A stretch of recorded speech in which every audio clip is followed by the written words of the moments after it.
Indian നരവംശശാസ്ത്രത്തിനും Kerala പഠനങ്ങൾക്കും നൽകിയ സംഭാവനകൾ, അന്താരാഷ്ട്ര അംഗീകാരം എന്നിവയെല്ലാം പരിഗണിച്ച് ഡോക്ടർ എ അയ്യപ്പന് പത്മപുരസ്കാരം നൽകണമെന്ന് കേരള ഹൈക്കോടതി senior government pleader advocate T N Mayadas ആവശ്യപ്പെട്ടു. മദ്രാസ് മ്യൂസിയം ക്യൂറേറ്റർ, ഉൽക്കൽ സർവകലാശാല നരവംശശാസ്ത്ര വിഭാഗം മേധാവി, ഇന്ത്യയിലെ നരവംശശാസ്ത്രത്തിന്റെ പിതാക്കന്മാരിൽ ഒരാൾ എന്നിങ്ങനെ നിരവധി പദവികൾ വഹിച്ചിട്ടുള്ള മരുതയൂർ സ്വദേശിയായ ഡോക്ടർ എ അയ്യപ്പന് മരണാനന്തര ബഹുമതിയായി പത്മപുരസ്കാരം ലഭിക്കുന്നതിന് വേണ്ടി പരിശ്രമിക്കുമെന്നും മായാദാസ് പറഞ്ഞു.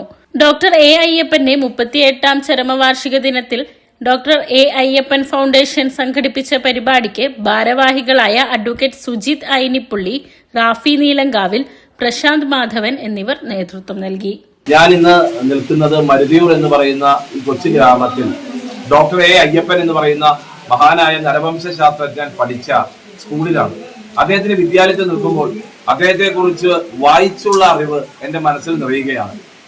ഈ ഇന്ത്യയിൽ ബ്രിട്ടീഷ് ഭരണത്തിന് ശേഷം ഏറ്റവും അറിയപ്പെടുന്ന ഒരു നരവംശ ശാസ്ത്രജ്ഞന്മാരിൽ ഏറ്റവും പ്രഗത്ഭനായ ഒരാൾ ആരെ എന്ന് ചോദിച്ചാൽ സ്വാതന്ത്ര്യാനന്തര ഭാരതത്തിൽ എടുത്തു പറയേണ്ട ഒരു പേരാണ് മരുതയൂർ സ്കൂളിൽ പഠിച്ചിരുന്ന ഡോക്ടർ എ അയ്യപ്പൻ.